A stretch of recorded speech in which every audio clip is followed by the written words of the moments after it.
Ko dara šie savādie cilvēki? Vai viņi domā, ka dzīvo pasaku valstībā?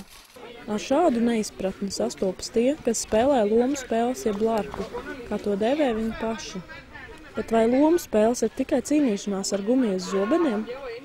Paši entuziasti uzskata, ka lomu spēles sniedz ne tikai labas emocijas, bet ka tā ir arī māksla.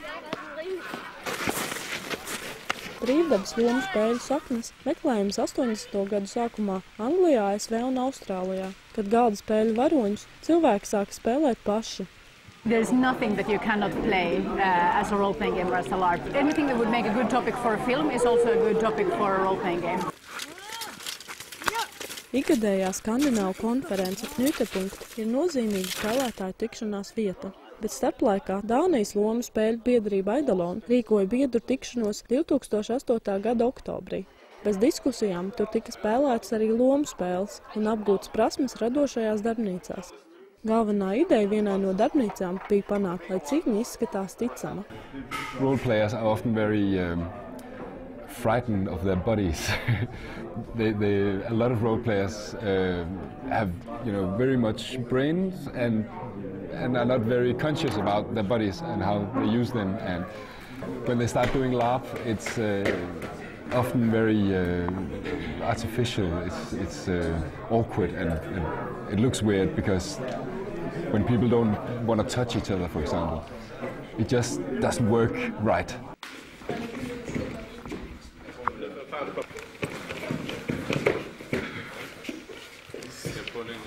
If you can feel that it doesn't look good, then you have to snap out of the role play. You get pulled out of the role-playing state of mind, and you're in your mind, you're not in game,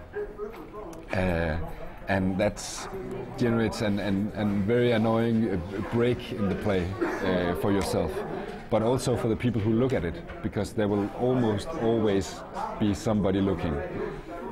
If they can see that the fight is unrealistic or awkward or doesn't work, they also get pulled out of their experience. The role-playing experience. Kamēr daži cilvēki izklaidējas ar zobeniem, maza grupiņa spēlētāju pagrabā gatavojas lomu spēlē. Šī spēle ir par kosmiskajiem bēgļiem, kas ar kosmosa kuģi tiek transportēti uz drošu planētu. Viss, kas šiem cilvēkiem ir vajadzīgs, ir laba fantāzija un daži atribūti no spēles vadītājiem. I have water. I have so much food, I think, compared to many of the others. And there are two kinds of payment systems.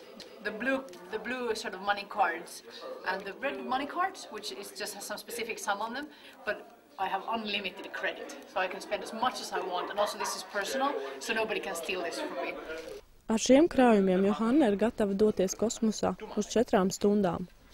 Citas spēles var ilgt no dažām stundām līdz pat nedēļai. Spēlētāju skaits arī ir atšķirīgs. Ir vajadzīgi vismaz 2 dalībnieki, un līdz šim sasniegtais maksimums ir bijuši 4000 cilvēku.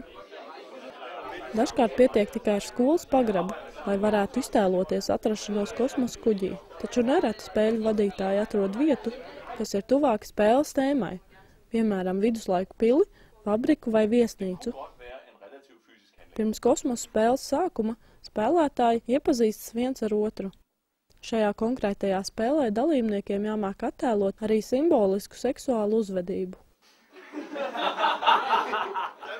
The simulation of sex is done with the Ars Amandi method, which is you only touch the hands and the arms, and touching the hands is sort of a sexual act in the context of the game. And then you react to it as though somebody was touching you in a sexual way. And that works pretty well because you can experience the emotions and the threat and the fear without actually being invaded in your real... The player isn't invaded in that way. Lomas tiek izdalītas 1 stundu pirms šīs spēles sākuma.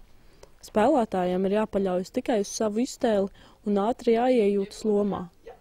Johanna ir tēlojusi bēgli jau iepriekš, bet tik un tā šī spēle viņā raisa jaunus pārdzīvojumus.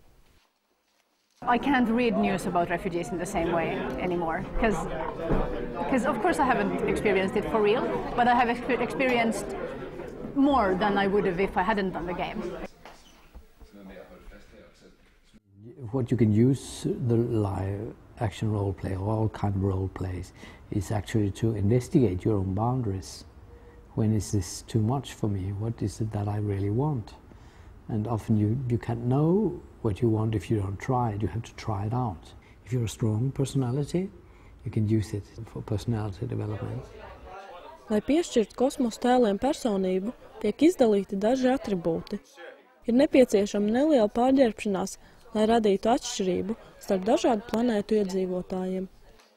There was this one group that were from Byen, from the city, who had these sort of capes on, so that their faces were hidden. And when the guards came in, they lifted this sort of veil or hoods off their faces and forced them to show their faces. And it was just so weirdly effective. And I guess, you know, there are quite a lot of cultures in the world where there are similar rules about dress. They would be quite horrible to see them broken. And I think I was surprised about how terrifying that was to witness. Pat pēc šādas biedējošas pieredzes, Johannai nav šaubu par spēlēšanu. Galvenā ideja ir uz laiku aizmirst par sevi pašu un kļūt par spēles varoni. Un tā kā lomu spēļu pasaule sniedz drošu vietu, kur izmēģināt dažādas situācijas, spēlētāju azarts nezūd. I think role-playing is art.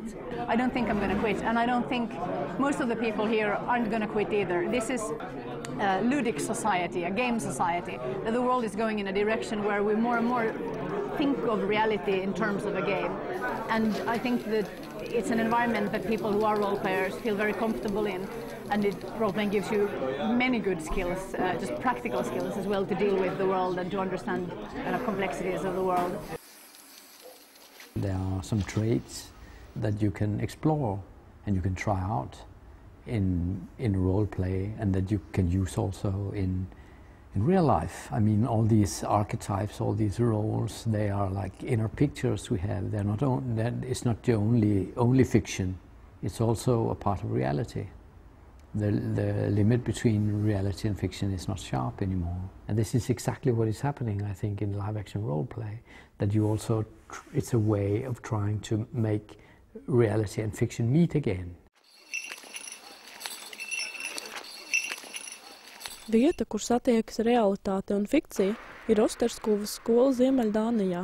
Šeit skolēni apgūst to pašu, ko tradicionālajās skolās, tikai visas mācības notiek caur lomu spēlēm. Stundās dažādi priekšmeti tiek salikti kopā un savienoti stāstā, un skolēni izpild uzdevumus, būdami stāsta varoņi. Role-playing will boost you in fact-finding. It will also boost your ability to work in groups.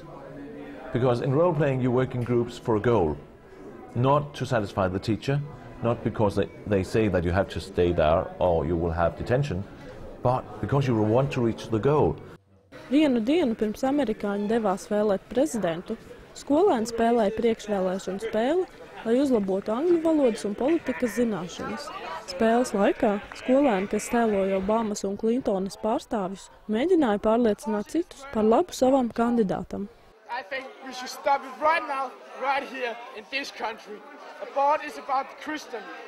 Did I tell you I was a representative from Barack Obama? Yeah? No, you didn't. Oh, well, I'm a representative of Barack Obama, and I think that he has much the same ideas as you do. Okay, yeah. That's quite a good thing, I think so. Yes. Then I might should vote on him. Maybe. Instead of this one, get stuff done. A good teacher is a teacher that makes the students dream and say, what do you think yourself? What is your opinion? Not only to copy the mind of the teacher, but to actually create their own opinions and to start dreaming themselves. And that is why I see role play, live action role play is a part of that movement, you can say, where we consider dreams, we consider the inner world as something that is important to us. What we need to do, as in a real caucus, is that we are going to split you up, and everyone who believes in one candidate goes to one place and everyone else goes to another place. Okay. Someone needs to translate this for the immigrants as we do it.